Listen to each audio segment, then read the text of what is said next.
Salam, bugün baxırıq feili bağlamaya. Xatırladım ki, ümumiyyətlə feil təsriflənən və təsriflənməyən olaraq iki yerə bölünür. Təsriflənən deyəndə nəyi nəzərdə tuturuq?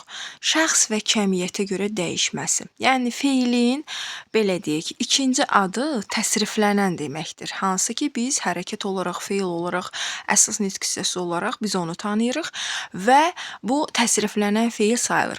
Bəs müəllim, təsriflənməyən nədir? Təsriflənməyən odur ki, şəxs və kəmiyyətə görə dəyişmir. Yəni məsəl üçün mən deyirəm gələndə.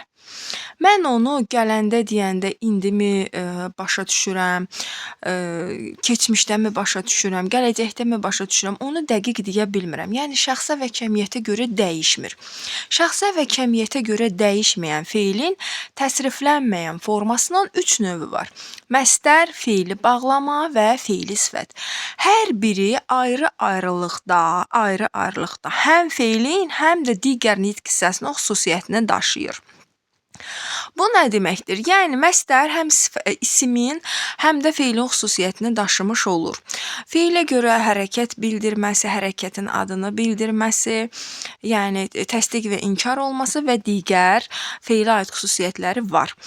Amma gəl ümumilikdə götürəndə ki, məsələn, bizdə hər hansı bir morfoloji cümlə verilir. Yəni morfoloji cəhətdən bizdən hansı cümlədə nə qədər feil var soruşanda istisnasız olaraq məsdəri, feili bağlamanı, feili sifəti mütləq feil olaraq götürəcəyik. Baxmayaraq ki, ikili xüsusiyyət daşıyır.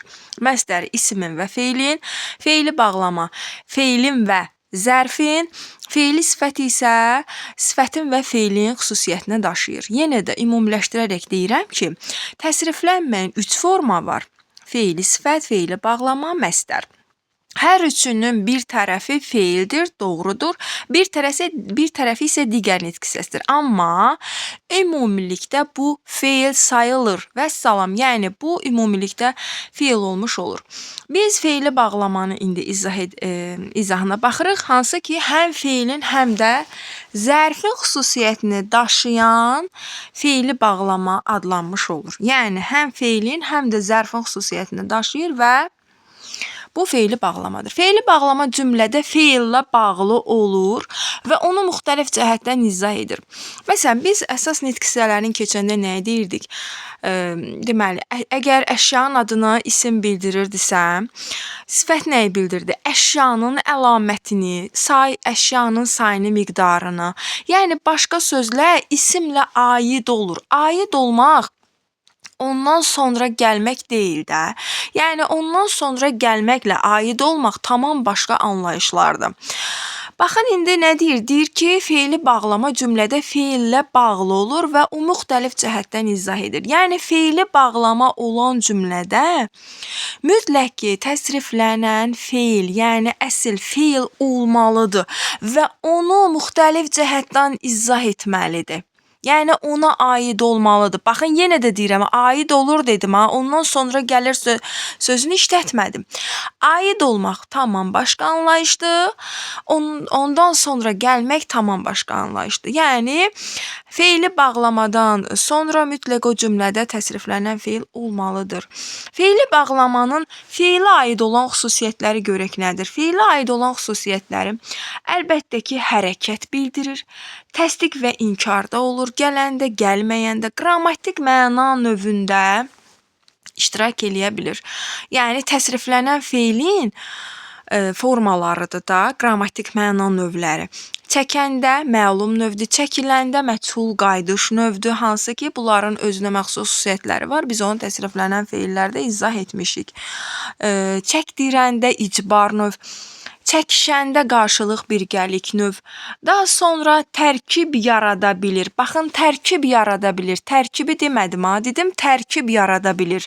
Yəni biz buna sintaksis bölməsində artıq tərkib kimi də götürə biləcəyik. Məsələn, baxın, biz sizi görəndə çox sevindik. Nə etdik? Sevindik. Kim? Biz sevindik. Nə zaman sevindik? Sizi görəndə. Baxın, nə zaman, haçan, nə vaxt və biz bildik ki, cümlədə feili bağlama da zərflik kimi çıxış edir.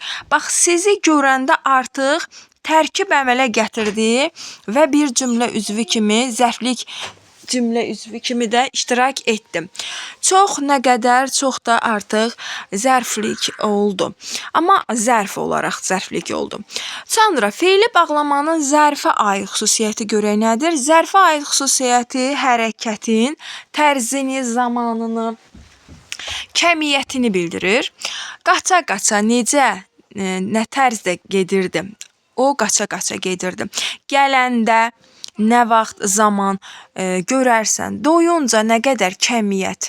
Bax, buradan doyunca nə qədər artıq, baxın, sözün kökü doymaq feilidir və doyunca bütövlükdə artıq bütöv feili bağlamanın şəkilçisidir. Biz bunu parçalaya bilmərik, əziz şagirdlər. Mütləq biz buna fikir verməliyik. Çünki cazəni başqa nitq hissəsi də görə bilərik, ədat kimi də görə bilərik və yaxud da leksik şəkilçisi kimi görə bilərik və digər və digər. Amma burada doyunca sözündə artıq sözün kökü doymaq feilidir və ınca üzəri 4 cür olan şəkilçi isə feili bağlamanın şəkilçisidir və o parçalanmır. Bütövlükdə də qrammatik şəkilçi kimi götürülür. İkinci xüsusiyyət, zərfə aid xüsusiyyət, zərfin suallarına necə, nə vaxt suallarına cavab verir və cümlənin zərfliyi olur. Bəli, feili bağlama cümlənin zərfliyi olmuş olur. Feili bağlama şəkilçiləri hamısı qrammatikdir. Yəni, söz dəyişdiricidir uşaqlar, söz düzəltdirici deyil. Yəni, qrammatik, ümumiyyətlə, təsriflənməyən formalarının şəkilçiləri feilin təsriflənməyən formaları qrammatik şəkilçi sayılır. Ib üzəri 4 cür yazılan şəkilçi var və araq, ərək şəkilçi. Qrammatik sinonimlər sayılır şəkilçilər. Bəli, yəni bir-birini əvəz etmək xüsusiyyətini daşımış olur.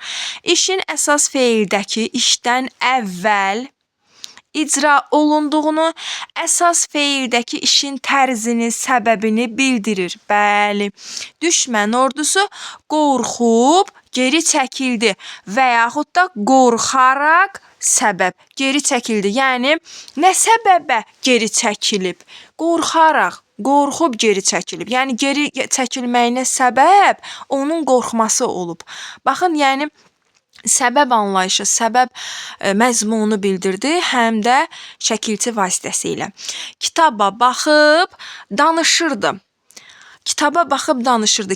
Kitaba baxaraq danışırdı. Kitaba baxaraq. Necə danışırdı? Kitaba baxaraq. Artıq orada tərzini bildirmiş oldu. Tapşırığı yerinə yetirib evə getdim. Nə zaman, nə vaxt yetirərək evə gedib. Yəni, artıq zaman məzmunu bildirmiş oldum. Sonra A-ə və təkrarı A-ə şəkilçi vasitəsilə feili bağlama yaranmış olur. Hərəkətin tərzini bildirir. Gülə-gülə, baxa-baxa, gülərək, baxaraq da deyə bilirik cümlədə biz. Araq, ərəqlə əvəz eləyə biliriksə, tamamilə bu feili bağlama sayılmış olur. Madan, mədən şəkilçisi, madam, mədəm şəkilçisi. Hərəkətin zamanını, tərzini, bəzən də şərtini bildirmiş olur. Dərsini hazırlamadan şərt, həyətə düşmə. Baxın, orada şərt məzmunu var. Həm də ki, şəkilçi göstəricisi də mütləq. Kitaba baxmadan cavab verdim. Necə, nə cür, baxmadan əlbəttə tərzi olaraq məzmun bildirmiş oldum. Sən gəlmədən bütün işləri görmüşəm. Bəli, orada zaman gəlmədən artıq zaman məzmunu bildirmiş oldum. A-ə şəkilçisi və inkarınmaz məz şəkilçisi. Açılar, açılmaz, bişər, bişməz. Baxın uşaqlar, bu bütövlükdə feili bağlamanın şəkilçisi və feili bağlamanı da yaratmış olur. Eyni sözə artırılmalıdır. Baxın, eyni sözə artırılmalıdır. Çünki biz bu şəkilçiyə oxşar başqa nitq hissələrini görə bilərik və ona səhv salmayaq deyə eyni sözə artırılmalı a, ə, ar, ər və maz, məz şəkilçiləri ilə feili bağlama düzəltmiş olduğu diqqətə çatdırılır. Dıqca üzəri 4 cür yazılan şəkilçi var. Baxdıqca, oxuduqca, bütövlükdə feili bağlamanın şəkilçisidir. Inca üzəri 4 cür yazılan şəkilçi bilincə, yazınca. Bəzən hərəkətin miqdarını da bildirir. Bəzən hərəkətin miqdarını da bildirir. Doyunca yedim. Hərəkətin miqdarını bildirir. Doyaraq yedim, doyunca yedim. Baxın uşaqlar, bu artıq Deməli, unca şəkilçisi yenə də dediyim kimi bütövlükdə qrammatik şəkilçisi kimi miqdarını da bildirilmiş olur, parçalanmadan götürülür. Arkən, ərkən şəkilçisi gedərkən, gözləyərkən, dıqda, üzəri 4 cür yazdıqda, baxdıqda bu tip şəkilçilər, anda, əndə 4 cür yazılı, 2 cür şəkildə üzr istəyirəm, 2 cür yazılan anda, əndə şəkilçilər. Dayananda, qaçanda, mış üzəri 4 cür yazılan şəkilçi var, hansı ki gecədən xeyli keçmiş, o gəldi. Baxın, diqqət edin bu məqama. Keçmiş, o gəldi. Gəldi feilin təsriflənən formasıdır. Keçmiş nədir? Deməli, feili bağlama. Doğrudan da özünü sübut edir ki, feili bağlama feilə, yəni feilin təsriflənən formasına aid olur. Baxın, o dəqiqə ondan sonra gəlmədi ha. Sadəcə keçmiş gəldi, o gəldi. Baxın, o onu artıq gəldiyini, keçmişini izah etmiş oldu. Ona bir bağlılıq yaratmış oldu. Ona görə biz deyirik ki, feili bağlama əsasən feilə aid olmuş olur. Daha sonra diqqət edək nəyə? Nəqli keçmiş zamanın ıb üzəri 4 cür yazılan şəkilçisini də bilirik. Şəkilçi özündən sonra şəxs şəkilçi qəbul edir. Bəli, şəxs şəkilçi qəbul edir. Və cümlənin feili xəbəri olur. Feili xəbəri ola bilir. Yəni, şəxs və kəmiyyətə görə dəyişir də zaman şəkilçiləri, düzdür? Amma bu sözü biz əlbəttə ki, feili bağlamaya deyə bilmirik. Tapşırıqlar yerinə yetirilibdir. Artıq burada ıb şəkilçisi zaman şəkilçisidir. Və biz bilirik ki, zaman şəkilçiləri deməli, xəbərlik şəxs şəkilçiləri qəbul edir. Nəqli keçmiş zaman şəkilçisidir. Amma feili bağlamaya bu xüsusiyyət aid deyil. Baxırıq, feili bağlamanın ıb üzəri 4 cür şəkilçisi şəxs şəkilçisi qəbul etmir. Başqa bir sözə aid olur. Baxın, feilə aid olması nəzərdə tutulur. Adətən, feili bağlama ilə cümlə bitmir. Baxın, adətən deyir ki, feili bağlama ilə cümlə bitmir. Əgər ıb üzəri 4 cür şəkilçi ilə bitirsə, xəbərli şəxs şəkilçi qəbul edibsə, siz bunu əlbəttə ki, feili bağlamada yox, feilin keçmiş zaman şəkilçisi kimi qəbul edib təsriflənən feil kimi götürəcəksiniz. Şəkilə baxıb kövrəldi. Feili bağlamanın şəkilçisidir və baxıb burada feili bağlama sayılır. Kövrəldi isə feilin təsriflənən forması sayılmış oldu. Güman edirəm ki, izahım aydın oldu. Növbəti izahlara qədər.